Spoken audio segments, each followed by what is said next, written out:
नमस्कार, जय हिंद साथियों। एक बार फिर से आप सबका बहुत बहुत स्वागत है। साथियों, आप सब लोग जानते हैं कि ट्रेन का सफ़र कितना सुखमय होता है। इसमें इतनी सुविधाएं होती हैं जो कहीं और नहीं हो सकती। ट्रेन में टियर 1 का किराया तो जहाज़ के भी किराए से कहीं कहीं ज़्यादा भी है। तो ट्रेन का टिकट को लेकर के कुछ बदलाव किए गए हैं, उसके बारे में हम लोग चर्चा करेंगे आज। इसके पहले एक बदलाव किया गया था कि कोई भी व्यक्ति अगर पहले से टिकट नहीं कटवाया है तो वो डायरेक्ट ट्रेन में नहीं बैठ सकता है। यानी कि जो सामान्य बोगियां होती थी उसमें डायरेक्ट लोग टिकट कटवा के बैठ सकते थे। अब अगर आप उसमें बैठ सकें तो बैठ सकें, इसके अलावा आप स्लीपर में नहीं घुस सकते। पहले क्या था कि डायरेक्ट टिकट कटाइए और स्लीपर में घुस जाइए। अगर जगह मिली, सीट खाली हुई तो बैठिए या फिर वहीं नीचे बैठे रहिए। इसके लिए आपको अलग से पेनल्टी भरनी पड़ती थी। लेकिन अब ये सिस्टम ही ख़त्म कर दिया गया।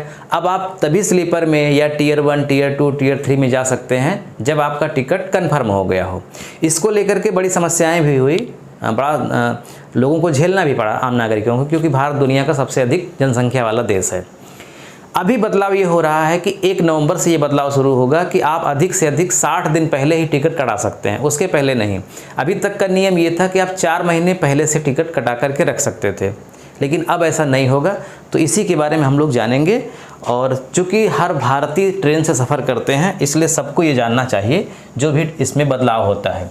तो रेलवे टिकट की एडवांस बुकिंग अब 2 महीने पहले, यानी कि 60 दिन पहले। तो क्या है ये देखते हैं हम। देखिए, अभी तक जो टिकट का सिस्टम था वो कैसे बुक होता था? IRCTC से। IRCTC की वेबसाइट पर ऐप और रेलवे की बुकिंग काउंटर से होती थी। IRCTC हर दिन 12,38,000 टिकट बुक करता था, जिसे हम लोग ऑनलाइन टिकट बुक करना बोलते हैं। रेल मंत्रालय के मुताबिक एडवांस ट्रेन टिकट बुकिंग के नए नियमों का पहले से बुक किए गए टिकटों पर कोई असर नहीं पड़ेगा। साथ ही विदेशी पर्यटकों के लिए 365 दिनों की डेडलाइन में भी कोई बदलाव नहीं किया जाएगा। मैं आपको संक्षिप्त शब्दों में बताता हूँ कि अगर आपको यात्रा करनी है ट्रेन से पूरे भारत में कहीं भी, तो अगर आपकी यात्रा की तारीख जो भी हो, वो अगर आज आप टिकट कटा रहे हैं तो 60 दिन से ज़्यादा नहीं होनी चाहिए, 60 दिन के अंदर होनी चाहिए। यानी जब आप टिकट कटाएंगे उसके 60 दिन के भीतर ही आप यात्रा करेंगे।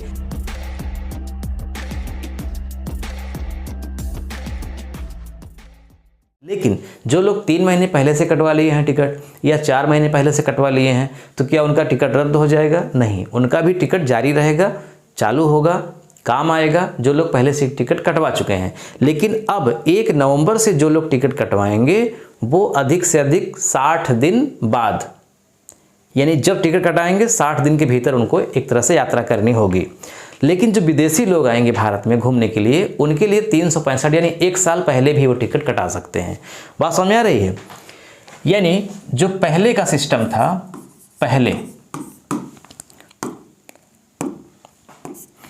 वो था 120 दिन, अब हो गया 60 दिन। जो विदेशी लोग हैं, विदेशी यानी कि जो भारत में आते हैं घूमने के लिए, उनके लिए है 365 दिन, यानी लगभग 1 वर्ष। मैं एक उदाहरण से आपको समझाता हूं। जैसे आज की तारीख क्या है? आज मान लीजिए है 18 अक्टूबर। 18 अक्टूबर है। आज आप टिकट कटवाने गए तो आपके पास आज से लेकर के, यानी 18 अक्टूबर से लेकर के कितने दिन तक का है? तो नवंबर, दिसंबर, यानी 17 दिसंबर कह सकते हैं। 60 दिन आप जोड़ लीजिए, 17 दिसंबर हो गया, 16 दिसंबर होगा, यानी यहाँ से 60 दिन आप ऐड कर दीजिए। अधिकतम, यानी अधिकतम आप 17 दिसंबर तक टिकट कटा सकते हैं, इसके ऊपर नहीं।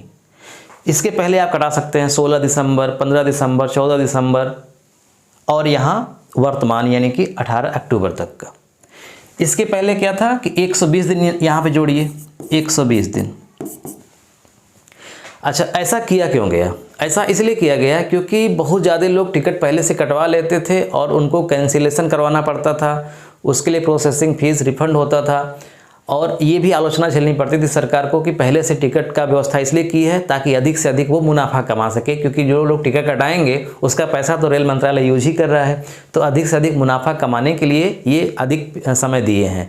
इसके अलावा जब पहले से बहुत सारे लोग टिकट कटा लेते हैं, किसी को अचानक ज़रूरत पड़ती है कम समय में, तो वो वेटिंग दिखाने लगता है और कन्फर्म ना होने की संभावना से वो फिर नहीं कटवाते हैं टिकट। तो ये समस्याएं झेलनी पड़ती थी, इसलिए इसमें बदलाव किया गया है। अब हम संक्षिप्त में देखते हैं IRCTC क्या है। तो इसका फुल फॉर्म होता है Indian railway catering and tourism corporation, shortcut में बोलते हैं IRCTC। भारत सरकार के रेल मंत्रालय के अंतर्गत एक कंपनी है। ये रेल मंत्रालय के अंतर्गत एक मिनी रत्न श्रेणी सेंट्रल पब्लिक सेक्टर एंटरप्राइजेस है। IRCTC को 27 सितंबर 1999 को भारतीय रेलवे की एक शाखा के रूप में शामिल किया गया, यानी 1999 से ये टिकट काटने का काम कर रही है। इसका उद्देश्य क्या था? इसका उद्देश्य स्टेशनों, ट्रेनों और अन्य स्थानों पर कैटरिंग और हॉस्पिटैलिटी को मैनेज करना है। इसके साथ ही budget, hotels, special tour package, information and commercial publicity और ग्लोबल रिजर्वेशन सिस्टम के डेवलपमेंट के माध्यम से घरेलू और अंतर्राष्ट्रीय पर्यटन को बढ़ावा देना है। IRCTC का कॉरपोरेट ऑफिस नई दिल्ली में है। ठीक है। अब देखिए, रेलवे की वेटिंग लिस्ट को खत्म करने की योजना है। मैंने भविष्य में लगभग 4 से 5 साल के बाद वेटिंग लिस्ट का भी काम खत्म हो जाएगा। जैसे आज आप टिकट कटवाने जब जाएंगे, तो जैसे आज 18 तारीख है, आपको लेना है टिकट 20 तारीख की। आपको प्रयागराज से मान लीजिए दिल्ली जाना है। अब जितनी भी आप ट्रेन देखेंगे, मुझे लगता है सारी ट्रेन बुक होंगी, मतलब स्लीपर की। शायद हो सकता है Tier 1 AC, Tier 2 शायद मिल जाए, Tier 3 AC भी नहीं मिलेगा और स्लीपर तो बिल्कुल नहीं मिलेगा। तो क्या होगा कि जब हम टिकट कटवाने जाएंगे तो हमको वेटिंग दिखेगा और उसमें लिखा रहेगा chance, 76% chance, 80% chance, 10% chance, 90% chance. इसका मतलब कि टिकट आज आप कटवा लीजिए, हो सकता है कि जितना % चांस है उसके अनुसार कन्फर्म हो जाए। आपका कन्फर्म नहीं हुआ तो आपका पैसा रिफंड होगा, कन्फर्म हो गया तो आप यात्रा करिए। अब समस्या ये है कि टिकट हम कटवा लें, वेटिंग दिखा रहा है, लेकिन परसों तक हमारा कन्फर्म ही ना हो, तो हम जो प्लानिंग बनाए हैं जाने की वो तो कैंसिल हो जाएगी हमारी, भले हमको पैसा मिल जाएगा। तो ये समस्या है, टेक्निकल समस्या है। तो इसको भी 4 से 5 साल के भीतर दूर किया जाएगा। यानी भले ही हम कल के लिए या परसों के लिए टिकट कटाते हैं तो वेटिंग नहीं, अगर कन्फर्म दिखेगा, कन्फर्म होगा तभी हमारा टिकट कटेगा, अन्यथा टिकट नहीं कटेगा। यानी वेटिंग का सिस्टम खत्म हो जाएगा। 2015 में रेलवे ने एडवांस रिजर्वेशन पीरियड बढ़ाया था। समझिए, 2015 के पहले तक 60 दिन का ही समय होता था, यानी 60 दिन, अधिकतम 60 दिन पहले से ही आप टिकट कटवाते थे। 2015 में इसको 120 दिन कर दिया गया, 1 अप्रैल 2015 से। जब इसको 120 दिन किया गया तो इसकी आलोचना हुई। देखिए, 2015 तक एडवांस रिजर्वेशन पीरियड 60 दिन था। सरकार ने तब बुकिंग अवधि को 120 दिन करने पर तर्क दिया था कि अवधि आगे बढ़ाने से दलाल हताश होंगे, क्योंकि इसमें ज़्यादा कैंसिलेशन चार्ज देना होता है। ये तो सरकार का तर्क था, लेकिन लोगों का तर्क ये था कि 120 दिन सरकार इसलिए कर रही है ताकि वो अधिक से अधिक मुनाफा कमा सके। भाई, अगर कोई किसी को 1000 का टिकट कटाना है, 3 महीने 4 महीने पहले से ही वो कटवा लिया, तो उस पैसे को रेल मंत्रालय यूज कर रहा है। अब उसके बाद वो व्यक्ति नहीं जाएगा तो उसका प्रोसेसिंग फीस, GST जो होता है वो काट करके मूल रकम वापस कर दी जाएगी। तो 4 महीने पैसा भी इस्तेमाल हुआ, आपने लाभ लिया, इसके अलावा आपने उसको काट करके ग्राहक को लौटाया भी। तो सरकार की मुनाफा कमाने की मतलब ये की योजना थी, ऐसा लोगों ने कहा। इस तरह से कह करके सरकार की आलोचना हुई थी। इसीलिए मुझे लगता है कि शायद अब सिर्फ 60 दिन इसको किया गया है। तो आज से आप जान लीजिए, ये व्यवस्था 1 नवंबर 2024 से शुरू होगी। वीडियो देखने के लिए आपका बहुत बहुत धन्यवाद। मिलते हैं नेक्स्ट वीडियो में। नमस्कार।